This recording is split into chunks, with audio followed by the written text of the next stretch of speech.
Ya, terus yang itu yang diagram pengolahan air, diagram pengolahan air. Terus yang pengolahan air. Nah ini ya, stop. Oke, jadi untuk UAS nanti bahan sih seluruhnya, tapi yang utamanya yang sarana penunjang kritis ya, yaitu AHU dan sistem pengolahan air. Ditambah yang penting-penting keseluruhan gitu, karena ini untuk nilai akhir. Nah, hari ini kita akan menyelesaikan sistem pengolahan air. Minggu lalu sudah sampai pengolahan awal ya, yaitu membuat air minum dari sumur masuk tangki, lalu proses koagulasi, kemudian disaring dengan saringan pasir, lalu didesinfeksi dengan klor atau kaporit, namanya klorinasi. Nah, kemudian bau klor atau mungkin ada bau dalam air atau senyawa-senyawa toksik non-ionik itu akan diikat oleh karbon aktif atau karboabsorbens. Nah, keluar dari saringan karbon ini kita memperoleh air mineral atau air minum atau drinking water. Nah, air minum itu tidak boleh langsung digunakan untuk membuat obat, misalnya sirup, tetapi harus diolah lagi lebih lanjut. Nah, sampai situ minggu yang lalu ya. Nah, hari ini akan melanjutkan pengolahan dari air minum yang telah melalui yang dinamakan proses pengolahan awal atau pre-treatment gitu ya. Nah, sampai di situ ada yang mau bertanya? Atau ada yang masih kurang jelas, baik AHU maupun yang pengolahan air? Kalau ada yang mau ditanyakan, silakan. Saya kasih waktu 5 menit. Saya, Pak. Halo. Saya, Pak. Ya, silakan. Ya, saya Rastiandi, Pak. Terima kasih, saya Rastiandi Kurniawan. Iya. Pertanyaan yang saya tanyakan adalah... Rastiandi sering bertanya, ya bagus kamu ya. Terus? Apakah demineralisasi sama dengan ion exchange, Pak? Itu aja, Pak, pertanyaan saya. Apakah? Coba diulang. Demineralisasi. Apa? Diulang coba. Pertanyaan saya adalah apa? Demineralisasi sama dengan? Sama ya. Apakah sama dengan? Ion exchange. Metode ion exchange ya. Ya, Pak. Oke, jawabannya bisa sama bisa tidak ya. Karena metode ion exchange itu salah satu metode untuk demineralisasi ya. Salah satu aja. Sedangkan yang kamu sebut demineralisasi banyak metodenya ya. Yaitu metode yang lain-lain itu ya, termasuk reverse osmosis, ultrafiltrasi, mikrofiltrasi, electrodeionization maupun destilasi. Semuanya itu menghilangkan mineral ya. Tetapi yang sering digunakan atau yang termasuk metode yang konvensional yaitu metode resin penukar ion exchange method ya. Tapi sekarang sudah mungkin banyak dipakai yang reverse osmosis atau osmosis balik ya. Atau kombinasinya gitu. Ya, semuanya bertujuan untuk menghilangkan mineral. Cuma nanti tingkat pengikatan mineralnya itu bergradasi ya, tergantung nanti metodenya ya atau prosesnya. Makin lama prosesnya bisa dari ion exchange lalu berlanjut dengan reverse osmosis seperti diagramnya Badan POM. Coba lihat diagram berikutnya yang sebelum ini coba sebelum ini. Nah, ini ya itu ya. Diagram.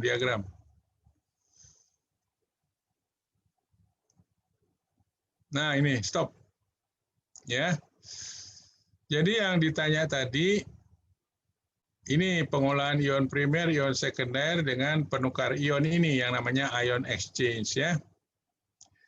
Tetapi ion demineralisasi itu karena tujuannya adalah membuat air bebas mineral ya. Semua nih metode ini membuat air bebas mineral. Termasuk penggunaan resin penukar ion yang kita akan jelaskan nanti dengan diagram tadi ya. Nah, di samping itu ada metode yang namanya reverse osmosis.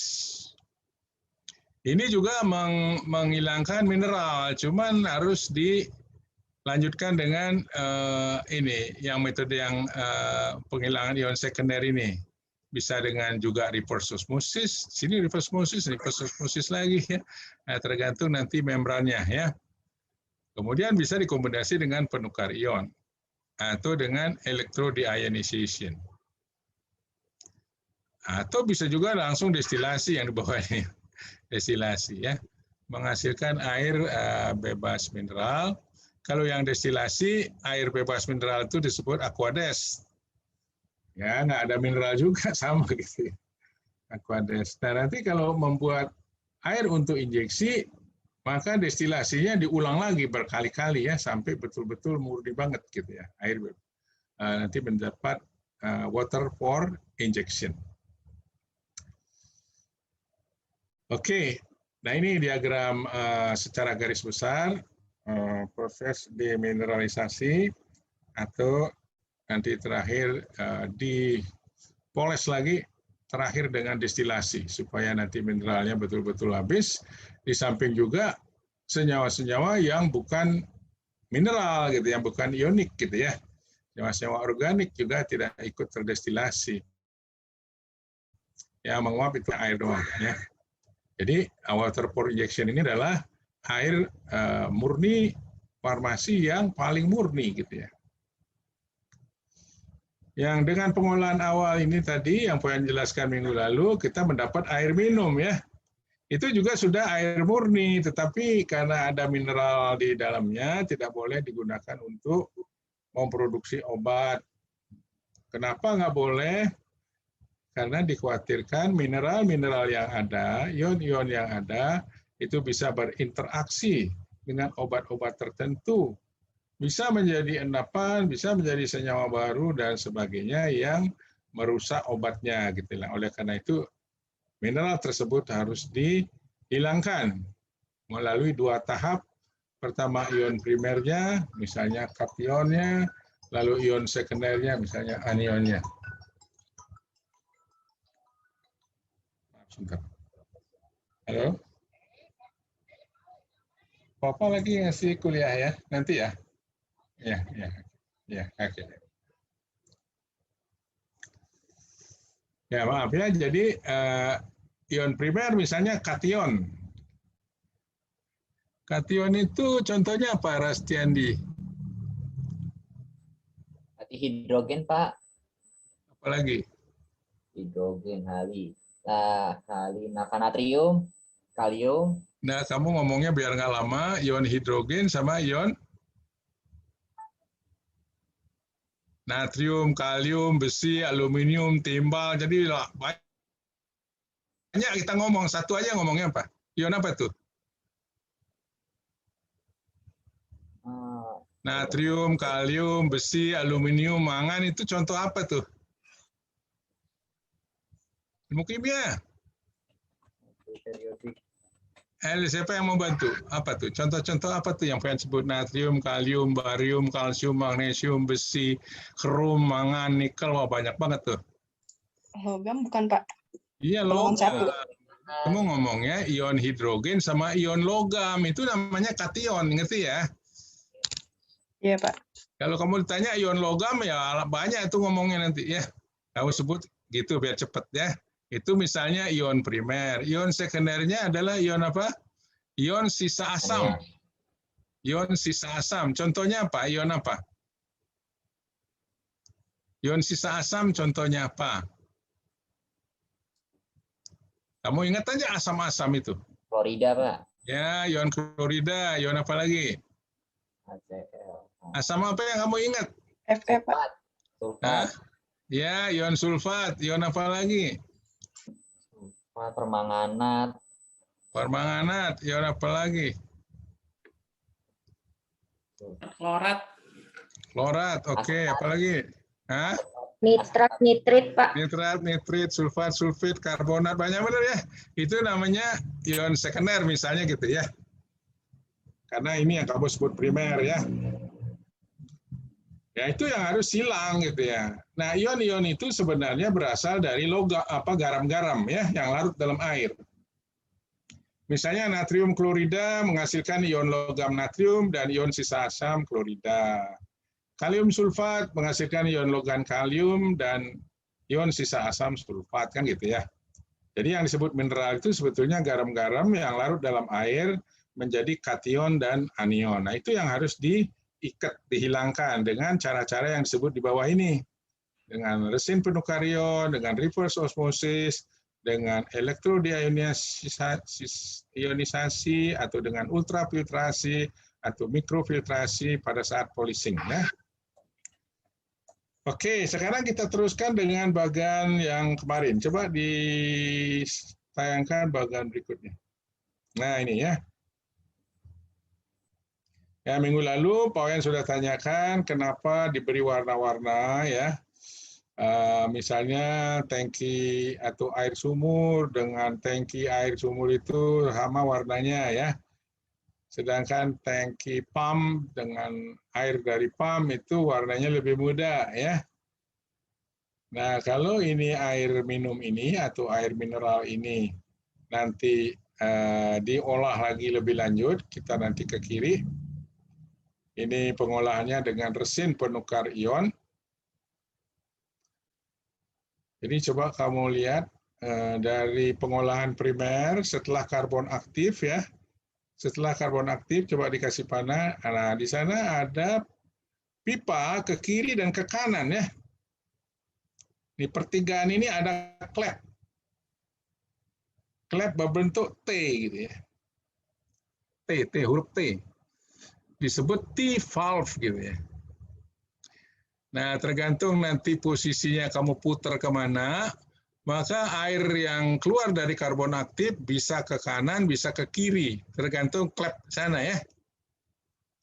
Kalau kamu mau tampung saya dulu di tangki air minum, karena belum diolah, maka klep ini ditutup yang ke arah kiri, maka dia akan pergi ke kanan. Ya. Bergabung dengan air yang berasal dari pump. Atau suatu saat kalau pumpnya bermasalah, kamu nggak punya air minum untuk di pabrik, ya dibuat sendiri tadi itu. Maka klep ini ditutup yang ke kiri supaya ketampung di sebelah kanan. Nah air minum ini di pabrik digunakan untuk keperluan domestik ya. Misalnya untuk dapur, di kantin di pabrik itu ada dapur. Untuk mandi, cuci tangan ya. Dan untuk pembersihan ruangan, untuk pel-pel gitu ya. Atau nyemprot alat-alat, ya, bersihkan alat.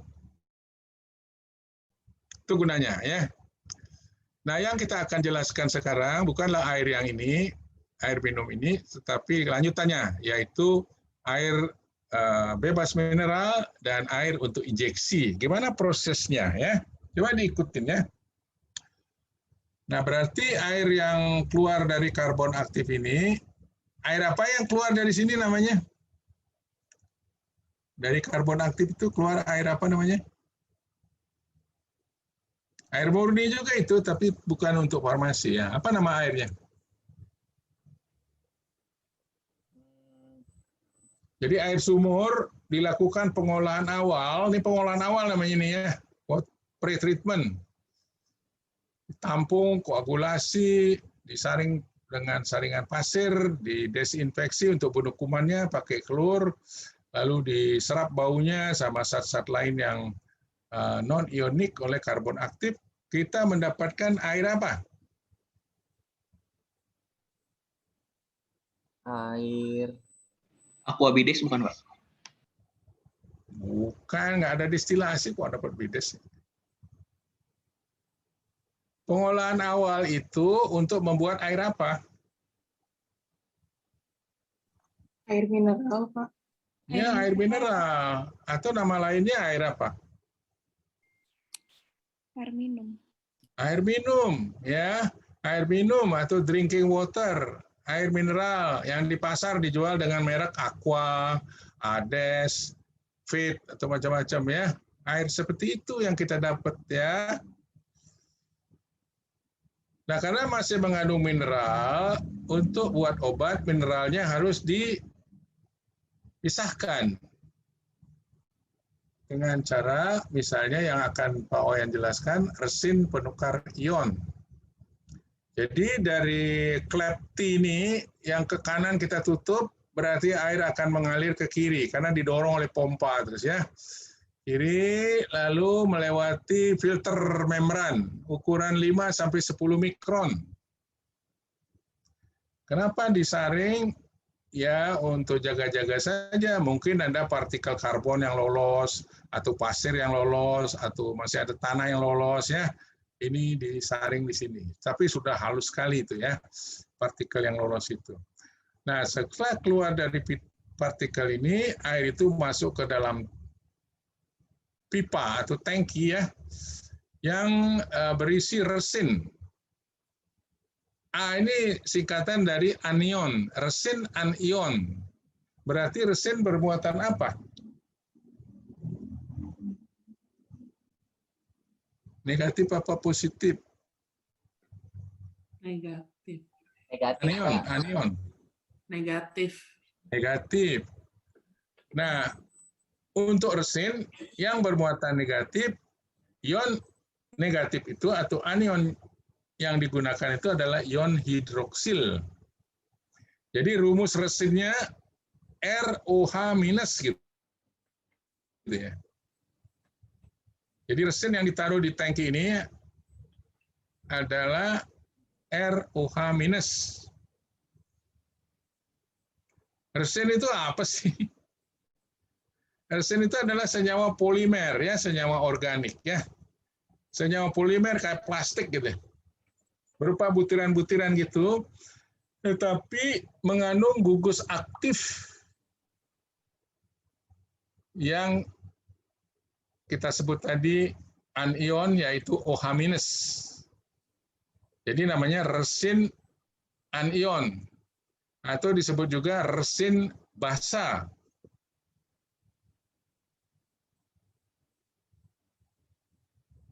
Kita bisa menentukan kebasaan dari resin itu ya dengan cara titrasi nanti ya. Dengan cara titrasi.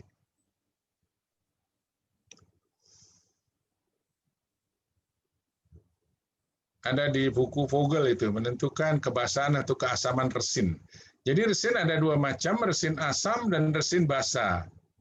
Resin asam, nama lainnya resin anion. Rumusnya apa tadi? Apa rumusnya? ROH-. Ya, Amin, Pak. ROH-. Nah, jadi mineral itu masuk, air yang mengandung mineral itu masuk ke tangki ini. Apa yang terjadi? Nah, di sanalah terjadi proses yang dinamakan pertukaran ion. Karena disebut ion exchange. Gitu. Pertukaran ion itu artinya ion OH- yang terikat di resin itu ditukar dengan anion yang ada di dalam air.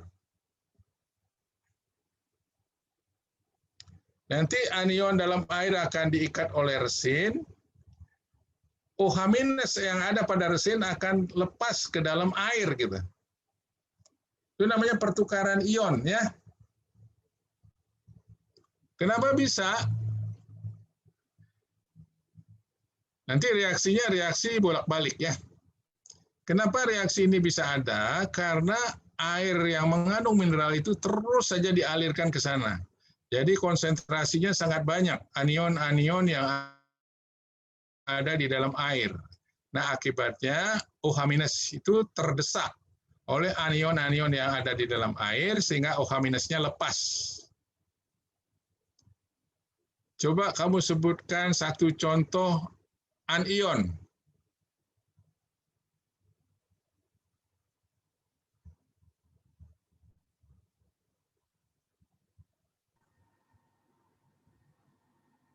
yaitu ion sisa asam ya. Contohnya satu aja apa? Ion apa? Coba disebut. NO min, Pak. Ya, apa? Namanya, sebut namanya. Nanti baru rumusnya. Ion apa? Nitrat. Nah, ion nitrat. Rumusnya? NO3 min. Ya, betul ya. Contoh satu aja tuh ya, ion nitrat. Tetapi dalam air kan banyak sekali ada anion ya. Mungkin nitrat, mungkin klorida, mungkin bromida, mungkin iodida, mungkin sulfat, sulfit, karbonat, dan sebagainya. Nah, ini satu contohnya nitrat. Apa yang terjadi kalau nitrat lewat ke tangki yang berisi resin anion? Akan terjadi pertukaran ion antara nitrat dengan OH-. Kalau tadi resinnya ROH-, kalau dia mengikat nitrat, artinya OH-nya ditukar dengan nitrat, maka resinnya akan menjadi RNO3- gitu ya. OH-nya lepas gitu ya. Jadi ditukar oleh NO3. Kalau anionnya klorida, maka resinnya akan berubah menjadi RCl-. OH-nya lepas. Jadi semua anion-anion yang ada di dalam air akan diikat oleh resin. Sehingga dalam air itu akan tinggal kation, lalu anionnya berubah menjadi OH- yang berasal dari resin.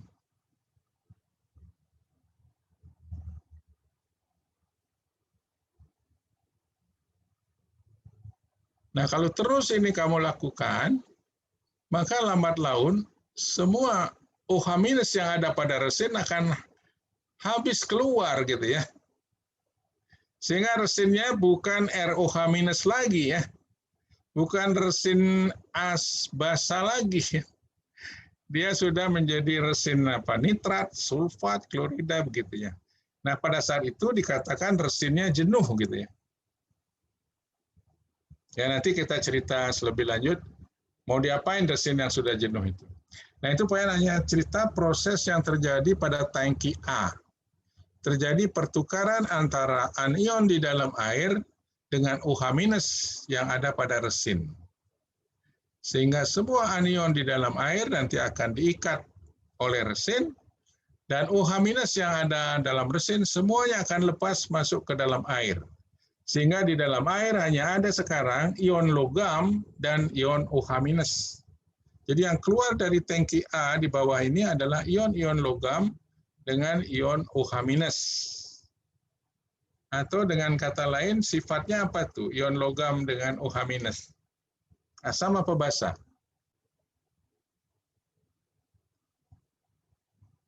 Ion logam OH- misalnya NaOH, KOH, CaOH 2 kali, BaOH, itu sifatnya apa? Asam apa basa? Basa. Basa. Itu bisa kamu tes ya. Jadi air yang keluar dari tangki A ini, misalnya kamu tes dengan lakmus. Kalau dikasih lakmus merah, maka lakmus merah akan Warna biru. ya.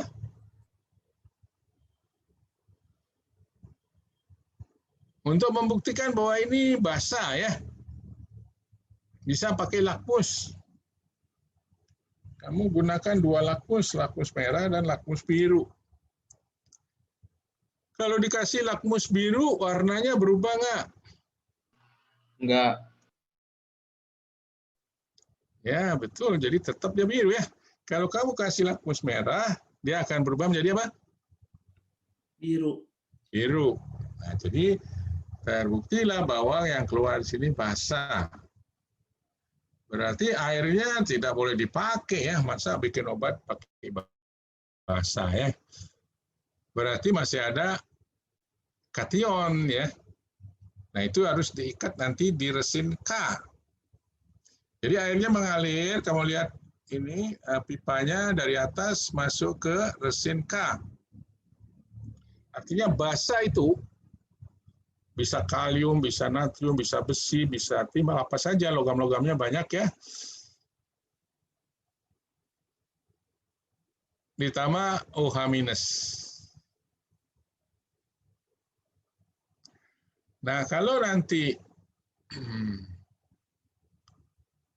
dimasukkan ke tangki yang K ini, yang berisi resin kation atau resin asam, kira-kira rumusnya apa tuh resin asam?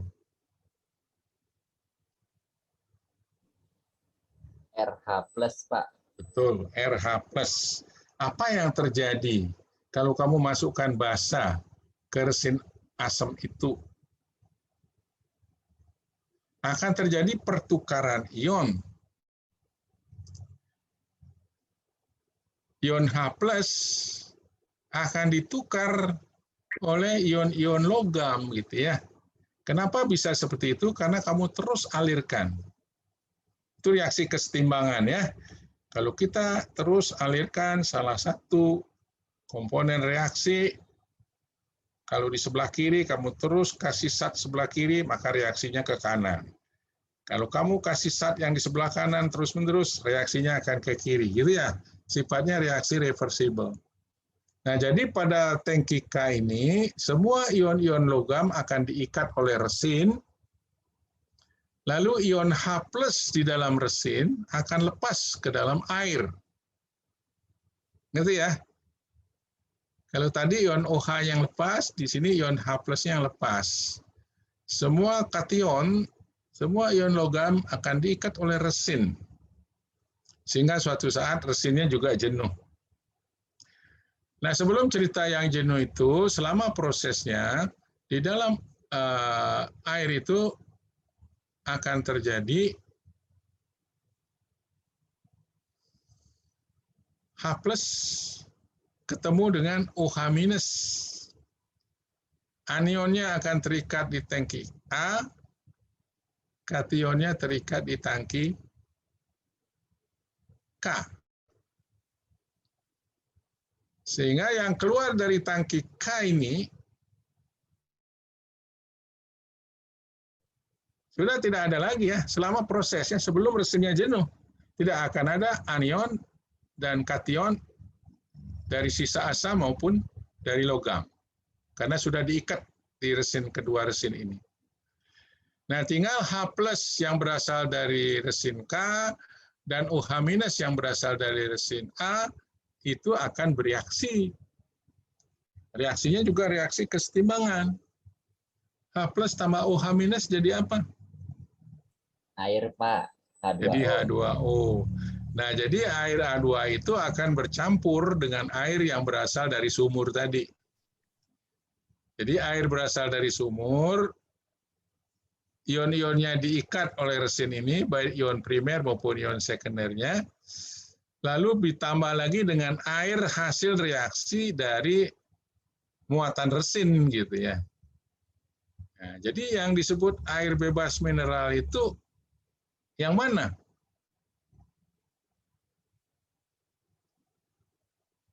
Apakah hasil reaksi H+ dengan OH- ataukah air yang berasal dari air minum tadi ini yang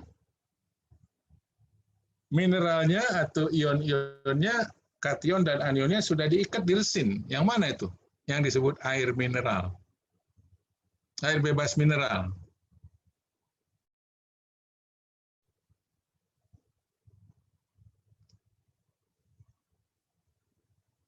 Jadi, pengen ulang ya, yang keluar dari K ini adalah air yang berasal dari air minum tadi, ditambah air yang berasal dari hasil reaksi H+ dan OH- dari resin.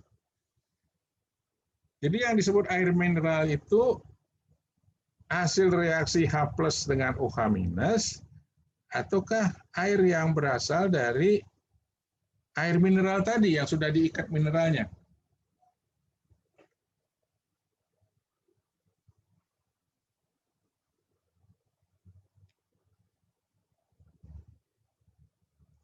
Kalian mengerti nggak pertanyaan Pak Wayan? Yang pengen tanyakan, yang disebut air mineral itu yang mana? Pertama, apakah hasil reaksi dengan antara H+ dan OH- yang berasal dari resin? Atau yang kedua, yang berasal dari air mineral yang mineralnya sudah diikat di dalam resin tadi gitu. Yang nomor 1 apa nomor 2? Dua, Nomor Pak. 1, Pak. Dua. Ya, secara orang awam, kalau tadi air mineral, karena mineralnya sudah diikat sekarang, tentu dia menjadi air bebas mineral. Tetapi dalam prakteknya yang disebut air mineral itu sebetulnya adalah yang benar tadi, air minum yang mineralnya sudah diikat ditambah dengan air hasil reaksi dari H+ dan OH-. Gitu. Jadi jawabnya nomor 3 nih. Jadi yang satu hasil reaksinya doang, yang kedua air minum yang mineralnya diikat, lalu yang ketiga air minum yang mineralnya sudah diikat ditambah air hasil reaksi resin, itulah yang keluar dari tangki K, ya. Itulah yang kita sebut air bebas mineral. Yang kalau kamu teruskan pipanya itu sebelum ke M, bisa terus ke kanan. Di sini ada tangki yang namanya tangki DMW. DMW itu singkatan dari Demineralized Water.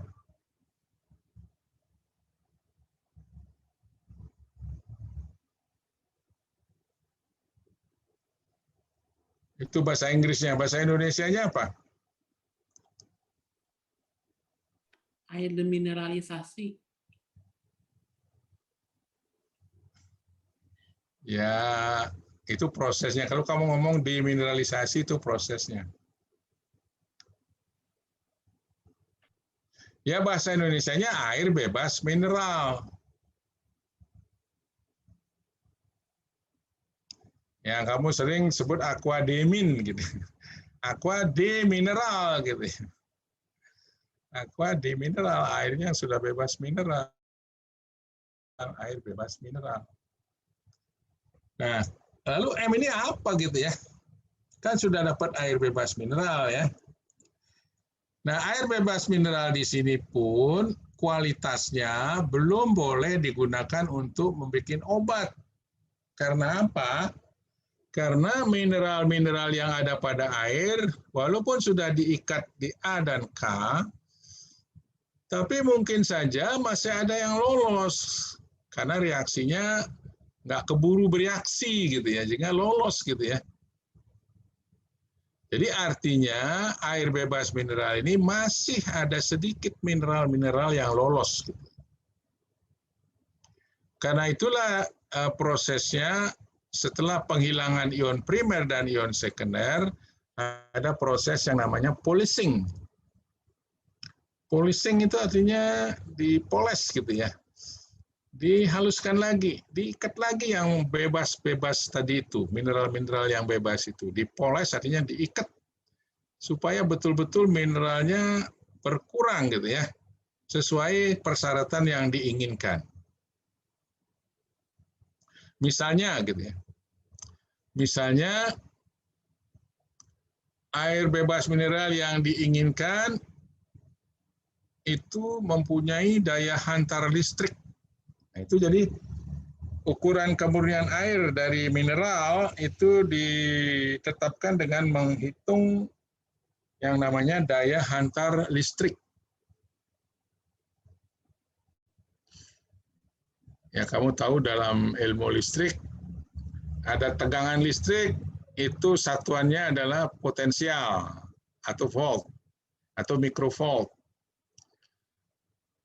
Kekuatan arus, kuatnya arus itu satuannya ampere atau miliampere atau mikroampere, pokoknya ampere lah ya. Jadi potensial itu atau volt itu adalah tegangan listrik. atau potensial tegangan listrik ya. Ampere itu adalah arus listrik. Ada lagi yang namanya ohm. Kalau ohm itu apa? Ohm, berapa ohm? Hambatan, Pak. Ya, hambatan atau resisten atau tahanan ya. Tahanan listrik.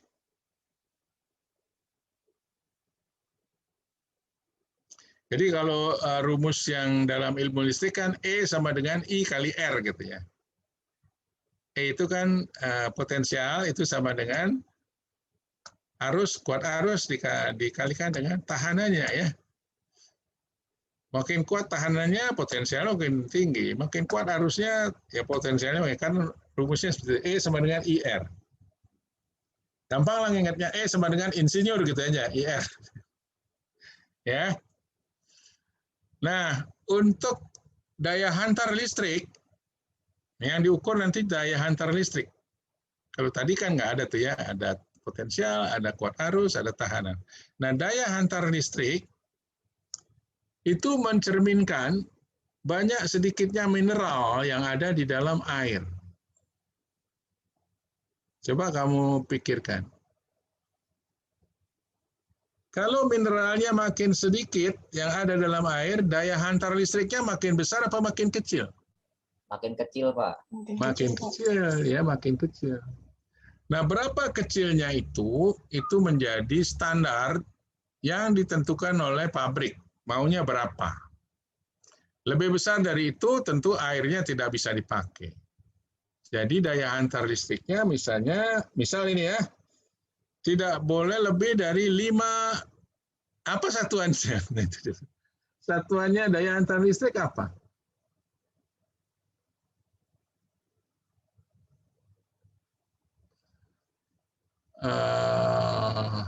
Kalau tadi tahanan atau resisten, tahanan listrik itu satuannya apa? Tahanan ohm, Pak. Ohm. Tulisannya gimana? OHM, Pak. OHM. Nah, karena hantaran ini adalah lawan dari tahanan ya. Hantaran lawan dari resisten. Maka satuannya dibalik saja. Apa kira-kira?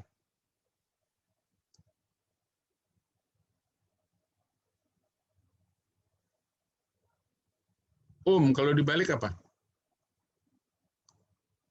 OHM, dibaca dari belakang apa jadinya? Oh, Ya kalau di belakang, dibaca dari belakang, ya kita bacanya namanya menjadi mho gitu ya. Mho, MHO, mho. Hanya saja satuan ini kurang terkenal ya. Nah, lebih dikenal dengan satuan yang dinamakan Siemens. Simbolnya huruf S ya. Siemens.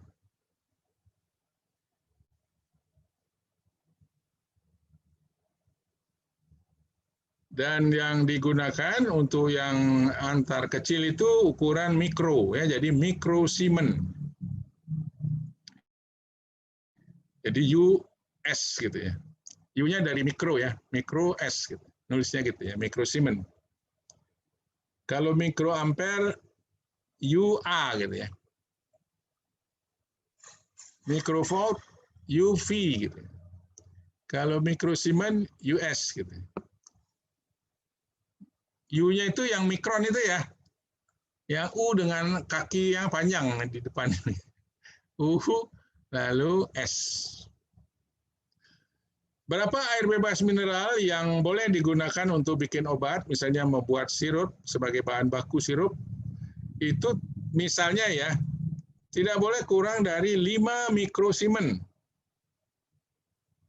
Ya kalau yang mau lebih murni lagi, dia pakai 3 boleh aja, atau pakai 4, ya terserah lah. Tidak kurang dari 5 mikrosiemens.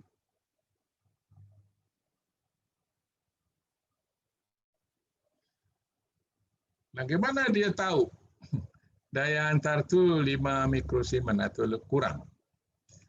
Untuk itu dipasang alat di sini,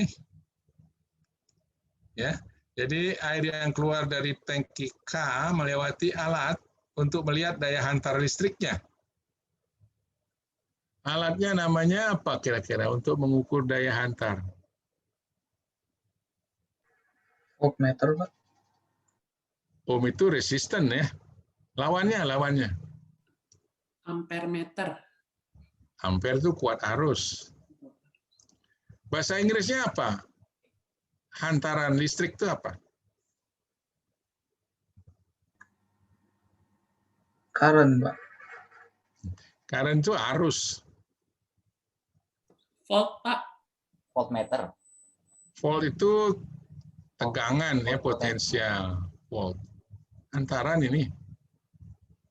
Mulai huruf C. Habis CO. Habis ON.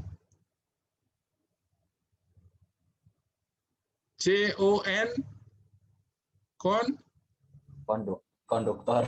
Conductivity. Nah, itu dia. Konduktor itu bendanya. Logam itu ada suatu konduktor listrik. Jadi dia bisa mengantarkan listrik ya. Tetapi hantaran listrik namanya conductivity. Bahasa Indonesianya apa? Hantaran listrik. Ya, hantaran listrik. Kalau diserap bahasa Inggrisnya menjadi apa conductivity? Sensitivity menjadi apa? Sensitivity. Iya. Konduktivitas ya. Jadi conductivity menjadi konduktivitas. University, universitas. Sensitivity, sensitivitas ya. Kalau productivity apa? Produktivitas. Ya. Kalau efektif bahasa Inggrisnya apa? Efektif. Efektif bahasa Inggrisnya apa?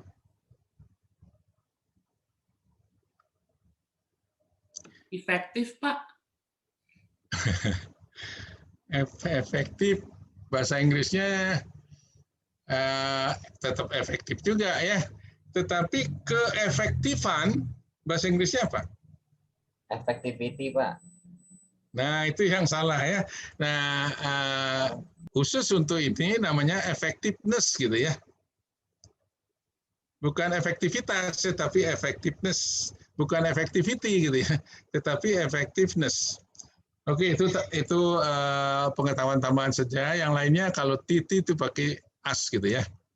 Jadi untuk mengukur konduktivitas listrik atau daya hantar listrik, alatnya namanya conductivity meter.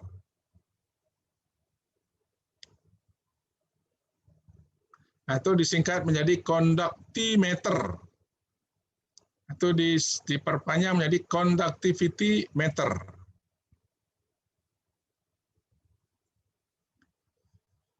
Nah, di sini tinggal dilihat saja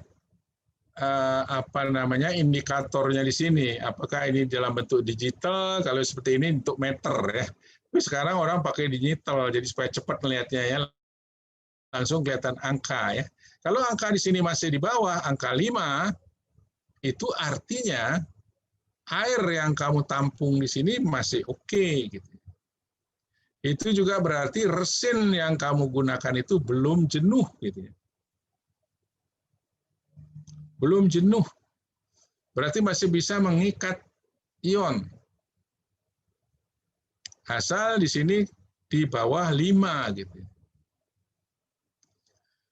Lalu nanti kalau sudah mencapai 5, ya tergantung nanti instrumennya ya. Bisa cahayanya kedip-kedip, bisa juga ada suara yang kita dengar mendengung gitu ya, kayak sirine gitu ya. Nah itu berarti indikasi bahwa air ini sudah tidak bisa digunakan lagi, sudah melebihi 5 mikrosiemen. Jadi warningnya pada dekat-dekat 5 sudah keluar warning. Itu menandakan, itu memberi petunjuk kepada pengelola instalasi ini atau yang mengoperasikan unit pengolahan air ini segera mematikan pompa atau menghentikan proses pertukaran ion ini, proses pemurnian air ini. Kenapa diberhentikan? Karena resinnya sudah jenuh gitu ya. Buktinya mineral dalam air sudah mulai meninggi gitu ya. Sudah ada yang banyak yang lolos gitu ya. Resinnya sudah jenuh. Berarti H+ dan OH- sudah jauh banyak berkurang ya, digantikan oleh mineral-mineral tadi, baik kation maupun anion. Itu kalau sudah melewati 5 ya.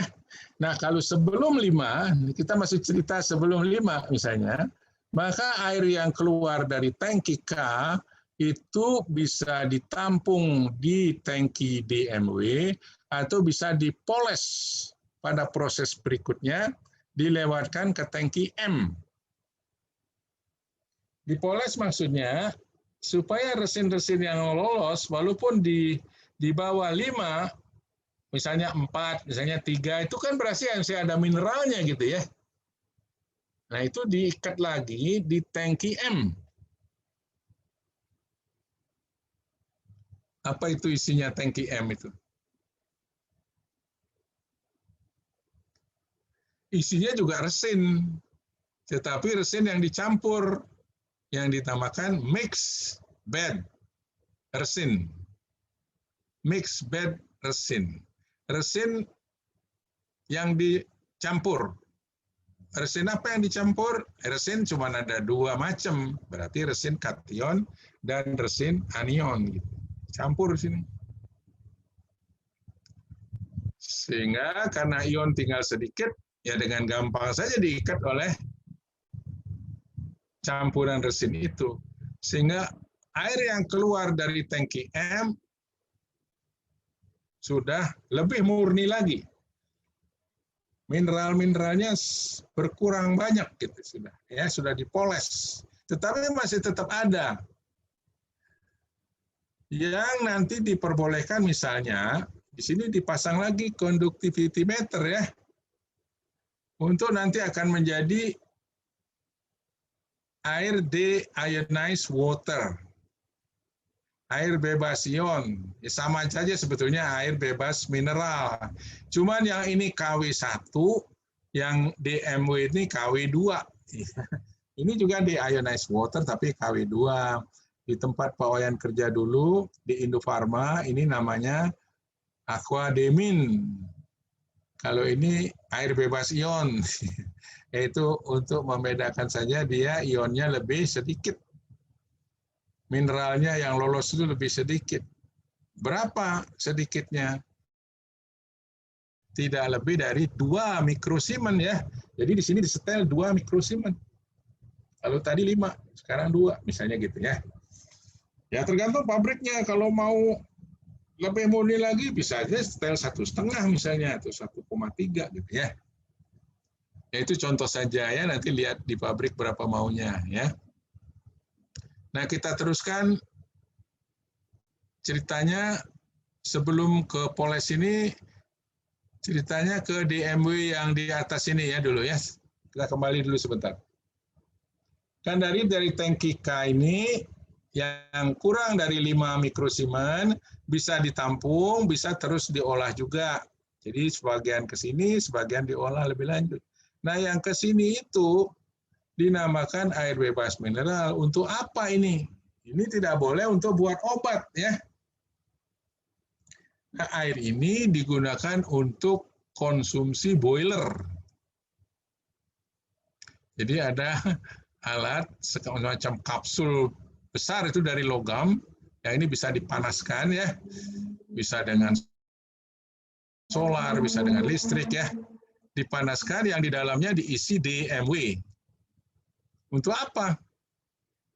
Ya, untuk dididihkan, namanya boiler ya. Kenapa dididihkan? Karena yang diperlukan uapnya, uap panasnya. Nah, uap panasnya itulah yang dialirkan melalui pipa-pipa ke unit produksi Lalu pertanyaannya, untuk apa uap panas itu?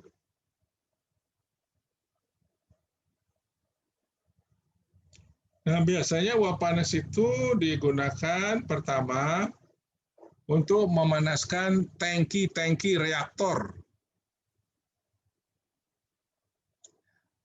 Tangki reaktor itu bentuknya kayak ya tangki-tangki yang pengen gambar ini ya, tangki TIW, tangki WMI, bentuknya seperti ini ya. Tetapi lapisan luarnya itu ada 2 lapis, namanya double jacket. Double jacket. Jadi lapisan dalam, lapisan luar. Di antara lapisan dalam dan lapisan luar itu ada rongga. Nah, melalui rongga itulah uap itu dialirkan. Gitu. Yang menyebabkan tangki itu yang sebelah dalam terutama akan menjadi panas. Yang luar juga panas kalau dipegang. Menjadi panas. Untuk kenapa dipanaskan? Ya karena diperlukan panas itu. Pertama, ya untuk reaksi-reaksi kalau dalam kimia sintesis. Tetapi kalau di dalam produksi obat, produk jadi, bukan bahan baku. Kalau bahan baku bisa juga untuk reaksi-reaksi ya. Tapi kalau untuk produk jadi biasanya untuk memanaskan gula menjadi sirup gitu ya. Untuk membuat sirup. Jadi tangki membuat sirup.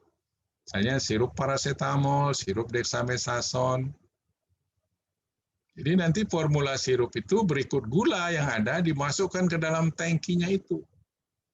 Lalu dipanaskan dengan uap yang berasal dari boiler gitu ya.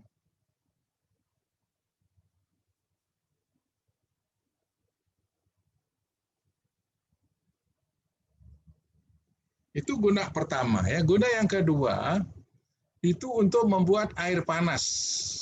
Jadi nanti di keran-keran itu ada keran air panas, keran air dingin gitu ya. Keran air panas itu karena airnya dicampur dengan uap panas, menjadi panas dia. Gitu. Untuk apa itu keran panas dingin itu? Ya kayak di rumah tangga saja ya. Bisa untuk cuci alat, bisa untuk ya mandi kalau mau ya. Ya itu ya kira-kira gunanya boiler itu. Pertanyaannya, kenapa mesti pakai air bebas mineral? Kenapa nggak pakai air minum ini saja gitu? Itu yang dipakai uapnya gitu. Kok nggak pakai air keran ini saja sebelum diolah? Olah ini kan ngabisin biaya. Kenapa pakai ini? Kenapa nggak pakai air minum lalu dibawa ke boiler untuk ambil uapnya? Kenapa kira-kira? Atau air sumur aja kita ambil sebelum diolah. Air sumur masuk ke boiler, kan nanti uapnya yang keluar kalau dipanasin. Mungkin saring aja dikit biar nggak banyak tanah masuk ya. Kenapa pakai air bebas mineral gitu? Atau kenapa tidak pakai air mineral atau air minum?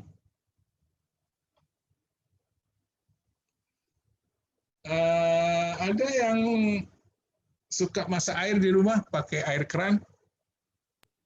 Ada Pak. Pakai panci, kettle gitu ya. Yang suka bunyi itu kalau dia sudah mendidih ya. Pernah ya? Pernah Pak. Pernah. Pernah mengamati nggak bagian dalam dari panci atau kettle-nya itu? Pernah lihat nggak bagian dalamnya kalau sudah lama dipakai? Atau pernah Iya, dicuci nggak? Pernah Pernah, dicuci? Pak. Hah? Pernah? Pernah Pak. Ada apa tuh yang di dalamnya? Apa terus bersih dia di dalamnya? Kalau lama kamu pakai? Karat. Kenapa? Karat. Bukan karat, bukan karat. Oh, bukan. Yang ada itu nanti ada lapisan kerak gitu ya. Kan air itu ada mineralnya. Kalau misalnya kamu manaskan airnya mungkin sampai kering gitu, nanti mineralnya akan nempel di situ, di logamnya. Terus begitu nempel, lambat laun, lapisan bawahnya itu penuh dengan kerak gitu ya. Sehingga lambat laun kalau kamu panaskan, lama sekali airnya jadi panas karena ada lapisan kerak sebagai isolator gitu. Itu makanya ketelnya harus sering-sering dibersihkan. Supaya nanti manasin airnya cepat panas dia. Tapi kalau biarin ada kerak, ya panas juga tapi lama gitu ya. Berarti kamu nggak efisien, ya, banyak menghabiskan gas nanti. Nah, itulah sebabnya kalau ini digunakan air mineral, nanti tangki ini bagian dalamnya akan penuh dengan kerak, gitu ya. Sehingga nanti akan memerlukan energi yang tinggi untuk membuat uap air itu, gitu ya. Dan membersihkan keraknya biayanya mahal. Gitu. Maka dibuatlah dengan air yang bebas mineral. Jadi jawaban utamanya supaya mencegah terjadinya kerak, ya. Kalau udah bebas mineral kan nggak ada kerak deh, ya. Ya kalaupun ada mudah dibersihkan, kan tinggal sedikit sekali mineralnya yang lolos sedikit. Gitu. Itu ya tambahan. Kalau ada pertanyaan nanti ya, menghindari kerak. Nah kita teruskan sekarang dari M ini. Keluar air apa nih? Air yang daya hantar listriknya berapa? Contoh yang tadi? Kurang dari 5, Pak. Bukan. Di sini yang kurang dari 5. Misalnya kalau 4 masih dipakai. Kalau masuk M, maka mineralnya diikat. Di sini tidak boleh kurang dari berapa? Kurang dari 2, Pak. Dari 2. Di sini 5, sini 2. Tapi itu tidak angka mati, tergantung pabriknya. Boleh juga sini 1,5 maunya dia, 1,3 ya. Itu lihat persyaratan di farmakope berapa daya antar listriknya yang boleh, ya. Maka itu di setel di sini. Ya, untuk nanti bisa digunakan untuk buat obat. Dia menjadi berkurang mineralnya karena apa? Karena dilewati ke resin mixed bed. Diikat lagi di sini. Kation dan anion yang lolos ya diikat sini. Sehingga airnya di bawah 2 mikrosiemens, lalu disaring lagi dengan fatal membran yang sama 5 sampai 10. Kenapa disaring? Apa yang disaring di sini? Ya di sini kan lewat resin ya, siapa tahu butiran-butiran resin ada yang lolos ya. Disaring di sini, kemudian disaring lagi dengan filter yang lebih kecil 2 mikrometer ya. Ini harganya lebih mahal tentu dari ini. Nah, ini sebagai pelindung saja ya daripada ini. Nah, lalu airnya itu, di pipa airnya itu diberi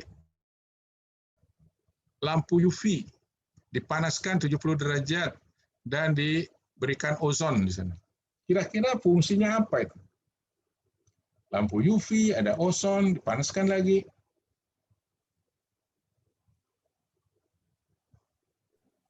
Ozon itu sifatnya oksidator ya, O3. Ozon itu O3. Sifatnya oksidator. Jadi bisa membunuh kuman-kuman ya. Jadi di sini adalah desinfeksi. Ditambah lagi lampu UV ya. Ditambah lagi ozon. Dipanaskan lagi. Nah, sehingga kuman-kuman yang di dalam air itu akan ya sebagian besar terbunuh lah ya. Sehingga nanti memenuhi persyaratan mikrobanya gitu ya. Lalu itu nanti ditampung di dalam tangki yang namanya tangki DIW. Singkatan dari apa tadi?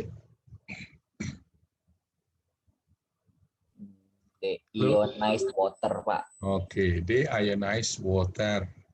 Mana yang lebih murni? Deionized water atau demineralized water? Deionized water, Pak. Berapa daya antar listriknya? Kurang dari 2. Ya, tidak lebih dari 2. 2 masih boleh ya, tidak lebih dari 2. Nah, ini di dalam tangki ini kenapa terus dipanaskan dan juga diresirkulasi kalau tidak dipakai? Jadi ini artinya kalau di tangki ini airnya tidak dipakai, misalnya malam hari atau libur gitu ya, maka air ini tidak boleh dibiarkan diem. Seperti di rumah kita ya, tidak ada resirkulasi, airnya diem gitu ya. Kalau kita keluar kota seminggu, airnya diam, kena matahari akan tumbuh lumut ya, tumbuh algae. Itu nggak boleh. Nah oleh karena itu airnya harus diresirkulasi kayak pompa, seperti pompa akuarium. Dia muter ya. Panaskan 70 derajat, jadi maksudnya ini untuk mencegah jangan tumbuh algae ya, tumbuh lumut nanti di sini ya. Nah, di sini ada klep bentuk T juga seperti tadi ya, bisa ditutup ke kanan, bisa ditutup ke kiri. Kalau kamu mau resirkulasi, tutup yang ke kiri. Kalau mau digunakan, tutup yang ke kanan.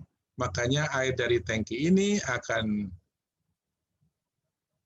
terus mengalir ke unit produksi, dilewati filter membran lagi, supaya mungkin kotoran-kotoran yang pada pipa akan disaring. Lalu kita mendapat air murni untuk farmasi, air bebas mineral yang kualitas bagus yang kita sebut DIW, yang siap digunakan untuk produksi. Misalnya bikin sirup atau granulasi basah, itu pakai air ini, ya. Atau bisa digunakan juga untuk ke laboratorium, ya, untuk pengujian, ya. Ya tentu untuk KCKT airnya harus lebih murni lagi. Untuk titrasi, untuk reaksi-reaksi kualitatif, bisa pakai air ini, ya. Atau bisa juga digunakan untuk pembilasan akhir dari botol-botol sirup yang kita cuci. Jadi cuci pertama sih dengan air keran saja dulu ya. Tetapi kalau sudah nanti dengan deterjen bersih, terakhir sekali dibilas dengan air bebas mineral ini gitu ya. Kenapa gitu ya? Maksudnya apa kira-kira?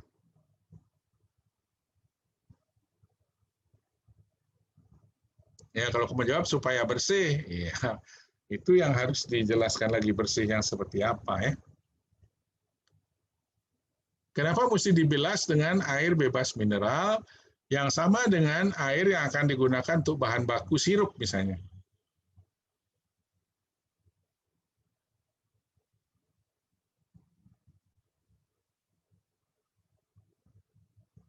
Nyuci botol nih ya. Nyuci botol, nyuci alat, bilas akhir itu dengan air bebas mineral itu. Jawabnya apa kira-kira? Agar tidak kontaminasi, Pak. Dari mana kontaminasinya? Dari airnya. Apanya dari airnya? Kan diuapkan nanti. Kalau botol habis dicuci kan dikeringkan dulu ya. Iya, Airnya kan menguap. mungkin, Pak. Takutnya ada mineral nempel kali, Pak. Nah, itu dia. Kalau kamu pakai air keran, nanti kalau dia kering, mineral-mineral yang ada dalam air keran yang tidak dibebaskan nempel di botol. Jadi bohong aja kamu menggunakan nanti air bebas mineral begitu ya. Nah, karena itu digunakan air bebas mineral yang sama supaya nanti walaupun botol dikeringkan tidak ada lagi mineral yang menempel. Kalaupun ada itu jumlahnya sangat sedikit ya, bisa diabaikan sesuai persyaratan airnya itu ya.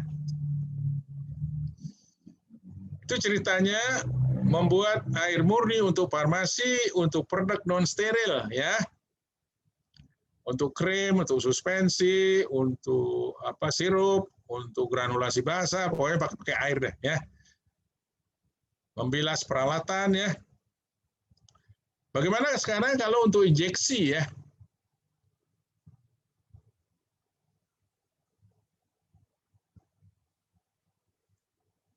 Untuk injeksi, coba lihat tangki DIW ini. Di sini ada nanti pompa yang menyedot air itu mengolah diolah lebih lanjut ya. Karena air ini kan masih 2 mikrosimen ya, masih ada mineral-mineral sedikit ya. Kalau produk non steril oke, kalau steril harus hilang mineral itu dan juga senyawa-senyawa yang non ionik. Seperti misalnya ada gula gitu ya. Atau apa sajalah yang non ionik dilakukan polishing lagi bisa dengan pakai electrodeionization, pakai osmosis balik atau destilasi. Atau yang disebut tadi mikrofiltrasi, ultrafiltrasi ya, macam-macam lah di sini ya. Terakhirnya destilasi. Destilasinya berkali-kali. Kalau dulu kamu kenal aquabides, itu titrasinya berapa kali? Ya, destilasinya berapa kali? Aquabides. 3 kali, Pak. Bides. Oh, bides. Bi artinya Dua kali, Pak. Pak. Dua. Nah, tapi sekarang di pabrik yang membuat obat injeksi, destilasi itu lebih dari 2 kali. Nah, oleh karena itu, poin sarankan kamu, nanti kalau PKPA, kebetulan misalnya tempat PKPA-nya membuat injeksi, kamu lihat nanti sistem pengolahan air untuk injeksinya, ya. Minta kunjung. Berapa kali dia didestilasi, ya. Nah, setelah didestilasi terakhir itu, ini ditampung di dalam tangki. Ini yang di badan POM, yang digambar cuma ini saja ya, tangki yang ini dia tidak gambar ya, kurang gambarnya di badan POM tadi. Di apa namanya, di prinsip pengolahan air itu yang dari badan POM. Yang digambar tangki waterborne injection-nya saja ya. Nah, ditampung di sini, sama prosesnya, kalau nggak dipakai, ya diputer-puter. Ya, supaya apa diputar-putar? Diresirkulasi untuk apa? Tadi Pak mencegah pertumbuhan lumut Pak. Ya, oke, betul ya. Nah, jadi klepnya yang di sini ditutup yang ke kanan. Nah, kalau nanti mau digunakan, tutup yang ke kiri. Maka dari tangki itu, air itu akan melewati filter dengan ukuran 0,2 mikron. Ini filter apa nih? 0,2 mikron. Filter Kalau membran, tadi kan Pak. 5, 10 atau 2, ya ini 0,2 gitu. Jadi lebih halus sekali porinya ya. Kamu nggak bisa lihat dengan mata ya. Mata kita paling kecil yang bisa dilihat tuh 30 mikron ya. Seperti asap rokok atau embun di puncak itu 30 mikron lah kira-kira ya. Di bawah itu kita nggak lihat ya. 5 nggak lihat, ini nggak kamu lihat porinya. Pakai mikroskop lah. Nah, ini 0,2 mikron, ini filter apa namanya? Kamu harus tahu nih. Filter membran Pak. Ya, semuanya juga Oh, membran. iya. Tapi 0,2 mikron ini dikenal dengan penyaring apa nih? Mikroba. Ya, penyaring bakteri ya. Mikroba. Betul ya. Penyaring mikroba nih. Ya, kenapa? Karena nanti akan digunakan untuk injeksi. Lalu setelah keluar filter ini adalah penukar panas, heat exchanger. Panas dari mana? Nah, di sini kan 70 derajat ya. Sedangkan nanti mungkin bahan yang kamu akan larutkan itu tidak tahan panas ya. Karena itu airnya itu harus didinginkan dulu. Jadi dari filter ini melewati lempeng-lempeng logam.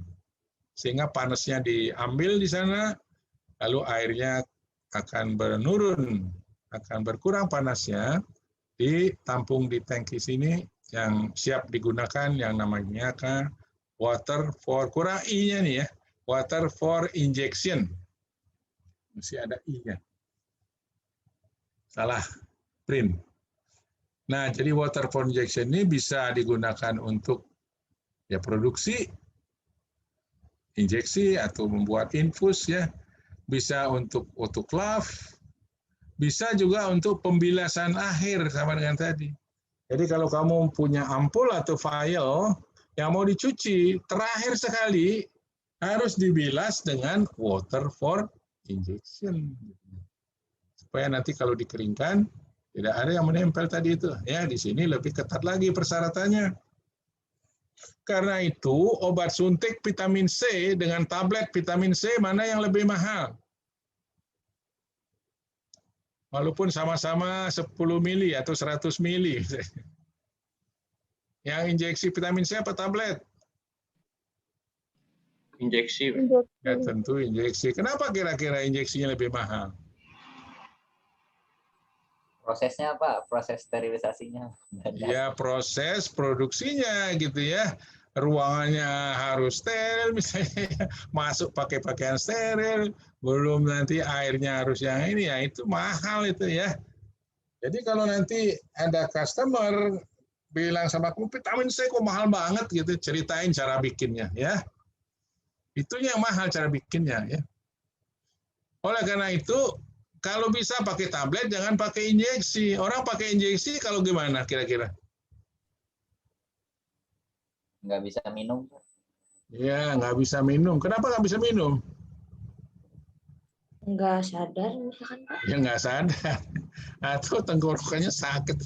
Nggak bisa nelen ya minum, nggak bisa. Atau apalagi? Pingsan, apalagi? Koma gitu. Atau apalagi? Kalau diinginkan efek yang cepat, ya, itu kasih injeksi. Bioavailability-nya 100%. Ya, kalau kamu intravena ya, langsung gitu ya. Nah, jadi itu ceritanya ya. Pengalaman Pak Wayan, mahasiswa kalau ditanya gambar ini hafal bener dia ya. Hafal gambarnya ini. Kalau kamu lihat sementara wah ribet, tapi hafal gambarnya. Tetapi perhatikan pertanyaan Pak Wayan ya. Kalau nanti kamu jawab tidak sesuai pertanyaan, paling tinggi nilainya 60 ya. Misalnya gini, gambarkan bagan pengolahan air minum dari sumur gitu ya. Yang mana yang kamu gambar? Tahap pengolahan awal. Iya, sampai karbon aktif saja ya. Yang lainnya jangan digambar ya. Tapi mahasiswa pengen ngeliatin Pak Wayan, saya hafal Pak. Yang Bapak jelaskan. Malah digambar semua, nilainya jadi jelek malah ya. Jadi jawablah apa yang ditanyakan untuk memastikan, membuktikan kamu itu ngerti gitu ya. Misalnya ditanya, gambarlah bagan pengolahan air untuk membuat sirup dari air sumur gitu ya. Yang mana kamu gambar? Ya, terus.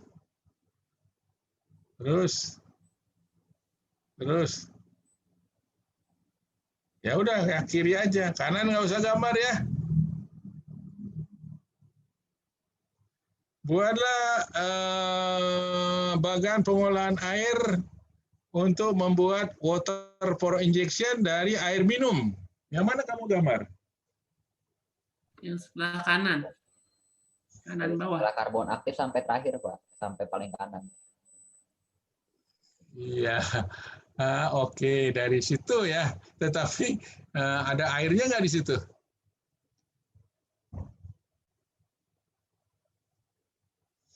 Itu kamu harus gambar dari tangki air minumnya ini ya. Dari tangki ini baru dialirkan ke sini ya. Sampai nanti ke kanan gitu ya.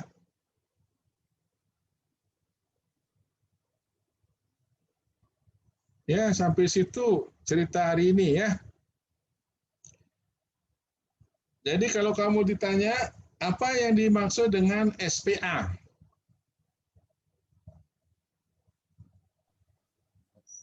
Sistem pengolahan air.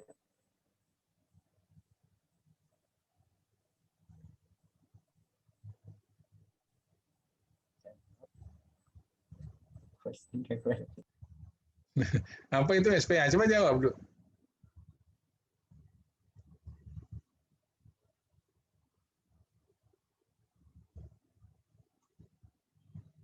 Ya bisa saja kamu jawab sistem pengolahan air. Nah itu kepanjangannya gitu ya. Lalu ditanyakan pertanyaan, coba definisinya gitu. SPA itu apa? Izin menjawab Pak. Ya silakan. Terima kasih Pak, saya Natasha. Ya bisa. Pertanyaan, apa itu pengertian dari sistem pengolahan air? Ya. Untuk sistem pengolahan air itu sendiri adalah suatu unit pengolahan air yang berfungsi untuk memurnikan air pasokan menjadi air murni untuk keperluan farmasi. Oke. Jadi SPA itu adalah sistem pengolahan air gitu ya. Yang merupakan salah satu apa nih? Ya, supaya kelihatan kamu lebih ngerti lagi. Yang merupakan salah satu sarana penunjang kritis ya di industri farmasi. Cuman yang ini SPA ini digunakan untuk apa? Untuk apa tadi? Pengolahan air itu maksudnya untuk apa? Memurnikan air pasokan. Ya, untuk memurnikan air pasokan ya. Menjadi air Menjadi air murni untuk farmasi. Air pasokan itu air apa? air bahan baku Pak, air yang akan dimurnikan yang berasal dari Ya, yang akan diolah, yang berasal dari alam. Contohnya apa? Contoh air pasokan itu apa? Air, ya.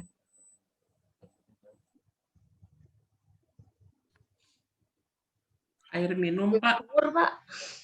Air minum boleh. Air apa lagi? Air sumur. Air danau, air sungai, air laut. Ya. Jadi dari gambar ini bisa air minum, air pasokannya, atau bisa langsung dari sumurnya, ya, atau bisa juga nanti dari air danau, air sungai, air laut, ya, itu air pasokan. Nah, kalau kamu gunakan air minum, tidak perlu pengolahan awal. Kalau kamu gunakan di luar air minum, air sumur kah, air danau kah, air laut kah, air sungai kah, tetap ada pengolahan awal itu, ya. Yang tentu makin kotor air pasokan itu, sistem pengolahannya makin panjang nanti, ya. Itu saja, ya. Oke, sudah tahu. Kenapa air alam harus diolah dulu menjadi air murni untuk farmasi?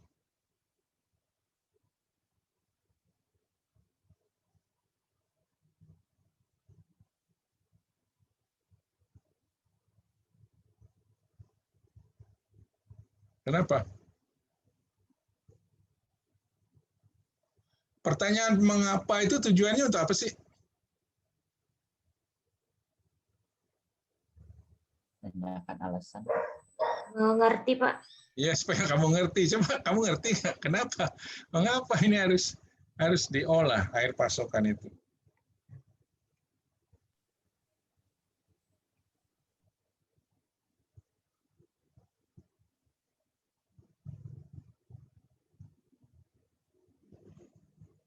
Misalnya air sumur itu harus diolah dulu melalui pengolahan awal, lalu penghilangan ion primer, penghilangan ion sekunder, polishing, kemudian kalau membuat water projection, destilasi lagi gitu ya.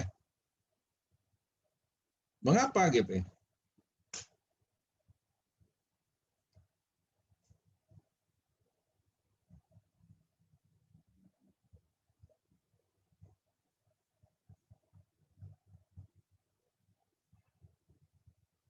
Mungkin kamu menjawab supaya mendapatkan air murni untuk farmasi, Pak. Ya benar. Mengapa? Mengapa harus diolah gitu ya? Untuk mendapatkan air murni itu. Berarti kalau nggak diolah, airnya murni nggak? Tidak, Pak. Iya, kenapa? Kalau tidak murni artinya apa? Banyak pengotor Pak. Ya, banyak pengotor, banyak kontaminan. Kenapa itu harus dihilangkan? Karena dapat mengganggu produk farmasi, Pak. Iya, karena kontaminan itu bisa saja nanti bereaksi dengan obatnya ya. Sehingga obat itu bukan nanti menjadi obat itu lagi, sudah jadi senyawa lain kalau bereaksi. Apa kira-kira kotoran-kotoran yang ada pada air dari alam? Kontaminan yang ada dari alam apa saja? Mineral, Mineral, apalagi? tanah, Pak. Apa? Apa ya, Pak? Yang apa, Iya. tanah kotoran. Ya, partikel, tanah, pasir, ya, apalagi?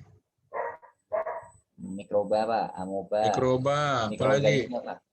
Ya, apalagi? Ya, kamu lihat di pengolahan awal, kamu tahu nanti jawabannya. Apalagi? Ada mikroba, karena itu harus didesinfeksi. Ada partikel, karena itu harus disaring, diendapkan dulu. Ada apa lagi? Anion, kation. Ya mineral tadi ya, karena itu harus dihilangkan ion primer sekundernya gitu ya. Apalagi? Betul, anion mineral tuh. Ada apa lagi?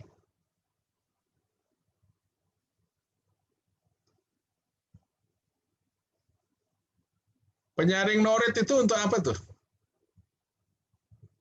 Menghilangkan warna dan atau bau, Pak. Warna dan bau itu apa sih?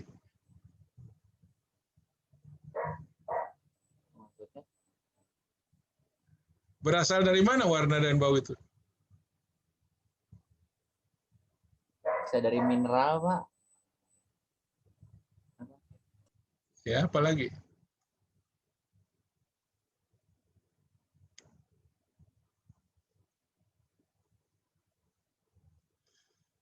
Warna dan bau itu tiada lain berasal dari senyawa atau zat-zat yang berwarna ataupun berbau gitu ya.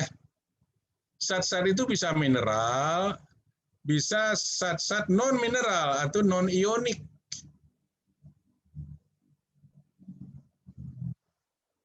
Senyawa-senyawa organik yang tidak berbentuk ion ya.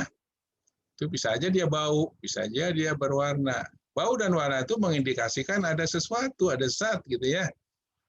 Nah, itu tidak boleh ikut karena itu diberi penyaring norit yang mempunyai daya serap yang kuat di permukaannya.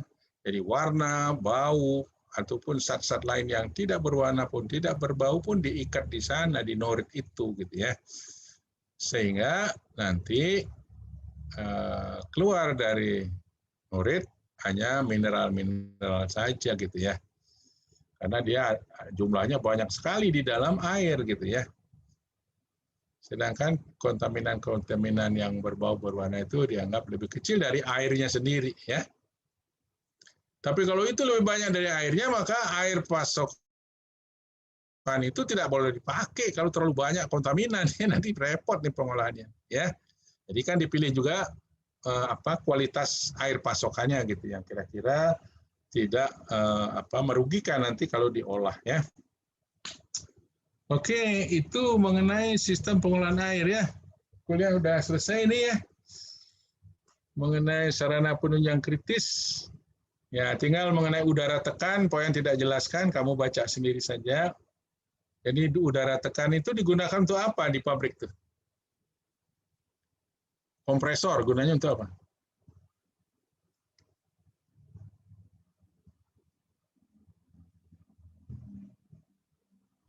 Ya, itu nanti digunakan untuk fluid bed dryer. Kadang-kadang pakai sprayer ya.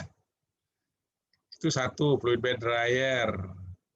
Berarti anginnya yang berasal dari kompresor itu harus bersih, seperti udara yang masuk ke ruangan produksi bersih gitu ya. Tidak boleh ada debu, tidak boleh ada oli. Sehingga nanti granul yang kamu dapat akan jadi kotor gitu. Itu satu, untuk fluid bed dryer. Bisa juga digunakan untuk coating, sprayer untuk coating, tablet coating ya, film coated tablet atau sugar coated tablet. Itu disemprot perlu angin ya. Nah, anginnya dari udara tekan itu. Atau bisa juga digunakan untuk mengeringkan alat. Kayak kamu yang wanita di rumah pakai air dryer, kan itu disemprot dengan angin. Nah, anginnya ini itu harus yang murni. Jadi nanti dari kompresor itu ada perangkat untuk mengikat-ngikat kotoran debu dan oli yang berasal dari mesin kompresornya itu. Itu saja prinsipnya ya. Nanti kamu baca di bukunya Badan POM. Oke. Ingat bahwa sarana penunjang kritis ini yang mengoperasikan itu bukan apoteker gitu ya. Biasanya orang teknik, tetapi apoteker harus ngerti karena dia yang menggunakan hasilnya ya. Kalau hasilnya jelek jangan kamu terima aja gitu ya. Nah, kamu harus lapor dan beritahu.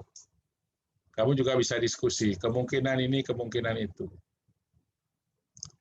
Ya. Nah, sebagai penutup biasa ada pertanyaan nggak? Rastiandi nggak boleh nanya lagi yang lainnya.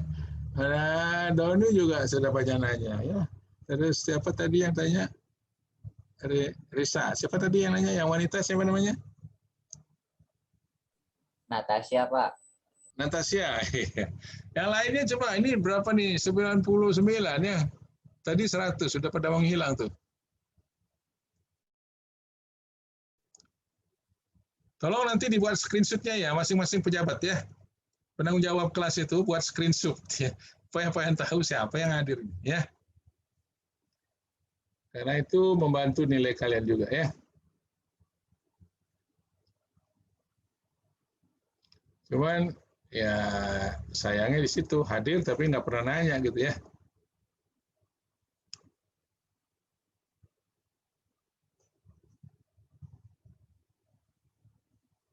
Kalian masih ada kuliah lagi nggak? Masih Pak, masih ada. Masih Pak, saya ada Pak. Tujuannya kuliah untuk apa sih? Mendapatkan ilmu Pak. Dapatkan ilmu. Caranya gimana? Mengikuti kuliah Pak. Ya untuk kamu sendiri ilmunya untuk siapa nanti? Untuk saya sendiri Pak. Untuk saya sendiri Pak. Untuk diri sendiri ya ilmunya. Kalau kamu punya ilmu, kalau menurut agama tuh jangan dipakai sendiri aja gitu. Enggak Pak. Ya tentu ilmu yang baik itu kamu mesti teruskan ke orang lain ya, yang belum tahu ilmu itu kalau bagus. Berarti kamu kan harus bisa mengkomunikasikan ya. Kalau kamu bisu aja gitu kan nggak bisa, gimana mau transfer ya. Nah, oleh karena itu kalau kuliah, ya bertanya, menjawab gitu ya. Jangan takut salah ya. Karena kamu kan masih belajar, namanya salah itu ya biasa, orang namanya belajar itu kalau tahu yang salah yang mana gitu. Kalau kamu nggak tahu yang salah, yang benar juga kamu nggak tahu, nanti yang salah kamu kira benar, yang benar kamu bilang salah malah. Karena tidak pernah ya mengungkapkan gitu. Ya tentu tujuan akhirnya kuliah itu nanti supaya lulus gitu ya. Itu dulu sampai kuliah supaya lulus. Menjadi apa sesuai bidang yang kamu gunakan. Kamu bisa lulus kalau kamu bisa menjawab kan gitu ya. Menjawab soal-soal apa ujian, UTS, UAS, kompre, UKAI apa. Gimana bisa menjawab? Kamu bisa menjawab kalau kamu latihan jawab gitu ya. Yang namanya bisa itu harus praktek gitu ya. Kalau nggak praktek nggak akan bisa ya. Kalau ngerti aja nggak bisa kalau nggak praktek. Ya kita sudah sering pengen ngomongkan, tapi mahasiswa tetap aja membisu ya. Sangat sopan begitu ya. Jangan ya, kalau kuliah itu aktif bertanya. Bukan untuk kuliah pawayan aja, semua kuliah gitu ya. Dalam kehidupan kamu, kesuksesan itu salah satu faktornya adalah bisa berkomunikasi dengan bagus. Supaya bisa berkomunikasi harus berlatih. Berlatihnya ya kalau ketemu ke teman ngomong lah gitu ya. Kalau ketemu siapa gitu ya jangan diem aja gitu ya. Ngomong. Apalagi kuliah gitu ya, kesempatan untuk bertanya yang kamu nggak tahu. Kamu bayar lagi ya. Kalau diem aja ya bayar rugi. Sebetulnya kuliah itu nggak perlu ya kalau rajin lihat Mbak Google ya, internet apa aja ada ilmu sana ya. Tapi kita pasti kuliah seperti ini perlunya berkomunikasi sama orang lain gitu ya. Kalau belajar sendiri kamu komunikasi dengan diri sendiri aja. Ya syukur ada teknologi seperti Zoom begini walaupun tidak offline kita masih bisa virtual, bisa berkomunikasi ya. Oke, mungkin kamu sudah bosan dengar Pak Wayan, itu saja yang pengen ngomongin, karena itu penting ya. Itu tugas Pak Wayan, terserah kamu terima, oke, nggak kamu terima juga, oke lah, kamu nanti yang dapat karmanya gitu ya. Ya, jadi Pak Wayan tetap berharap kamu ngomong, kamu tidak ngomong, tetap berharap kamu sukses nanti ya di dalam hidup kamu ya. Artinya sukses itu bermanfaat ya bagi orang-orang sekitar kamu, bahkan yang jauh dari kamu juga bermanfaat. Oke, itu dari Pak Wayan, tinggal nanti kuliah terakhir ya, yang materinya almarhum Prof. Ya, mari kita terus doakan biar beliau di sana dapat tempat yang bagus ya. Beliau sudah banyak merintis di kampus kita ya, meletakkan dasar-dasar, bahkan sekarang masih sedang berjalan pembangunan rumah ibadah dan khususnya di Fakultas Farmasi yang dinamakan Teaching Factory gitu ya. Kenapa itu dibangun? Pertama, kalian susah cari tempat PKPA sekarang ya. Nah, sehingga itu sudah dibikin persis seperti pabrik ya. Kemudian yang kedua, kamu nanti mungkin punya usaha kecil, nggak usah bikin laboratorium penelitian. Kerjasama saja dengan kampus. Ada QLab untuk quality control-nya, ada teaching factory ini yang dilengkapi dengan laboratorium BABE, laboratorium farmakologi ya, komplit ya. Jadi nanti kalau kamu punya usaha, jangan mikirin yang itu lagi, kerjasama sama kampus. Pasti menguntungkan ya. Kamu tidak pusing mikirin karyawan, tidak pusing mikirin pemeliharaan alat, tidak pusing mikirin ilmunya. Ya udah kerja sama kampus, kamu jual aja ya. Karena itu ngomong sama orang penting ya. Marketing itu nggak ngomong gimana. Benar ini, poin serius nih ya. Jadi kalau kuliah jangan diam aja ya. Iya, Pak. Kembali lagi itu yang pengen ngomongkan. Bosan kamu dengarnya ya. Ya udah kita leave ya. Sampai ketemu nanti kuliah terakhir minggu depan dengan Pak Thomas ya. Iya, Pak. Benar. Banyak tanya ya Pak Thomas, praktisi yang up to date sekarang ya. Oyan udah lama nggak praktik di pabrik ya. Tapi pernah ya. Tapi Pak Thomas, Pak Dede itu praktisi yang masih seger. Jangan kamu lupa bertanya sama dia ya di kampus atau lewat kuliahnya. Ya, sampai ketemu ya. Baik, Pak. Terima kasih banyak, Pak. Terima kasih. Baik, Pak. Terima Ya, kasih. Terima kasih, Pak. Ya, Terima kasih, sama-sama. Pak. Terima kasih, Pak. Ya, sama-sama. Sama-sama.